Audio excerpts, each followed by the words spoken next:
ഇന്ന് തന്നെ ഡൗൺലോഡ് ചെയ്യൂ. കാണൂ നിങ്ങളുടെ ഫേവറേറ്റ് ഷോസ്. സമ്മതിക്കുമോളെ, അമ്മയോർത്ത് സമ്മതിക്ക്.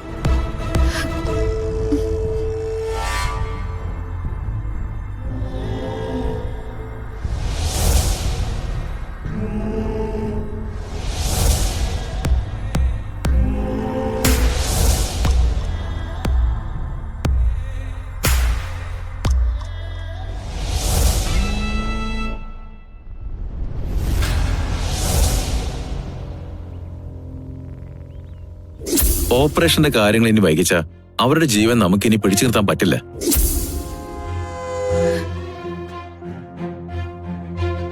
മോളെ,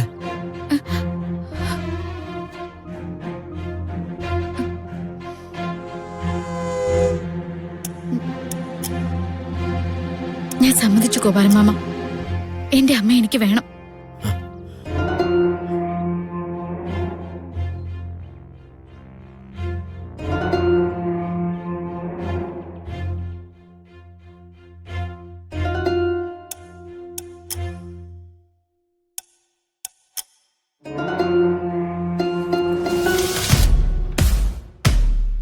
മാം, ഞാനൊരു കാര്യം ചോദിക്കട്ടെ? നമ്മൾ ഈ പറയുന്നതൊക്കെ ഗാഥാ മാഡം അംഗീകരിക്കൂ?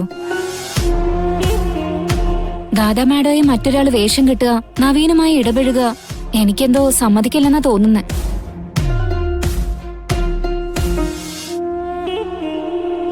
ഗാഥയെ പറഞ്ഞു മനസ്സിലാക്കാൻ എനിക്ക് പറ്റും. അവളെക്കുറിച്ചുള്ള എന്റെ ആശങ്ക എന്റെ മോക്ക് നന്നായിട്ടറിയാം. ആ പെൺകുട്ടിയുടെ തീരുമാനമാണ് പ്രധാനം. അവൾ ഓക്കെ പറഞ്ഞ അതെന്റെ ഗാഥമോളുടെ ജീവൻ ഒരു ഉറപ്പ് തന്നെയാണ്. മാം, നമ്മളിപ്പോ ആ കുട്ടിയോട് പറഞ്ഞത് ഗാഥാ മാഡത്തിന്റെ വേഷത്തിൽ തൽക്കാലം ഒന്ന് അഡ്ജസ്റ്റ് ചെയ്ത് നിക്കാനാ. പക്ഷേ കുറച്ചുകൂടെ കഴിഞ്ഞ് നവീൻ അവളുടെ കഴുത്തിൽ താലി കെട്ടുന്നൊക്കെ പറയുമ്പോ ആ പെൺകുട്ടിയുടെ റിയാക്ഷൻ എങ്ങനെയായിരിക്കും? അവളുടെ നാട്ടിൽ അന്വേഷിച്ചപ്പോ അത്യാവശ്യം തന്റെയുള്ള കൂട്ടത്തിലാണെന്ന് അറിഞ്ഞത്. ഞാൻ അതുകൊണ്ട് ഇങ്ങനെ ചോദിക്കുന്നത്. അവളുടെ പ്രധാന പ്രശ്നം അവളുടെ അമ്മയുടെ ജീവനാണ്. അതിനു വേണ്ടത് പണമാണ്. അത് കൊടുക്കാനായിട്ട് നമ്മൾ തീരുമാനിച്ചിട്ടുണ്ടല്ലോ.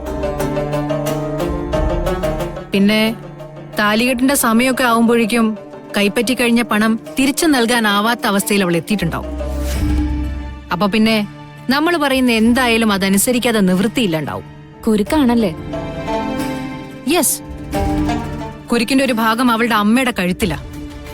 ഒന്നെന്റെ ഗാഥമോളുടെ കാര്യത്തിലും. അവളുടെ അമ്മയ്ക്ക് രോഗത്തിന്റെ ഭീഷണിയാണെങ്കിൽ എന്റെ മോക്ക് ശാപത്തിന്റെ ഭീഷണിയാ. ഗാഥമോളെ ഞാൻ രക്ഷിച്ചെടുക്കാനായിട്ട് ശ്രമിക്കുമ്പോ ആ കുരുക്കിനകത്തുള്ളവര് തീർന്നു പോയാലും ഞാനത് കാര്യാക്കില്ല. എനിക്കെന്റെ മോളാ വലുത്. അവളിത് സമ്മതിക്കില്ലേ സിനി? അവളുടെ അമ്മയുടെ ഓപ്പറേഷന്റെ കാര്യം പറയുമ്പോ സമ്മതിക്കാനുള്ള ചാൻസ് ഉണ്ട്. പക്ഷേ ഈ പാവങ്ങളുടെ ഒരു കുഴപ്പം എന്താണെന്ന് അറിയോ മാം? അഭിമാന ബോധം വളരെ കൂടുതലായിരിക്കും.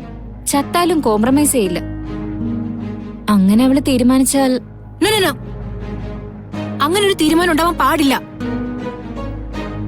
അങ്ങനെ വന്നാലേ ആ ഗോപാലിനെ സുനിതയെ നമുക്കിവിടെ വീണ്ടും വരുത്തണം. എന്ത് വേണമെങ്കിലും അവർക്ക് ഓഫർ ചെയ്യണം. ഞാൻ ഈ വാരി കൂട്ടിയിരിക്കുന്നതൊക്കെ എന്റെ മോക്ക് വേണ്ടിട്ടാ. അതിലൊരു വലിയ ഭാഗം എന്റെ മോളുടെ ജീവന് വേണ്ടി ചെലവഴിക്കാൻ എനിക്കൊരു വിരോധവും ഇല്ല. അവരുടെ തീരുമാനം വരട്ടെ, എന്നിട്ട് നമുക്ക് ആലോചിക്കാം മാം.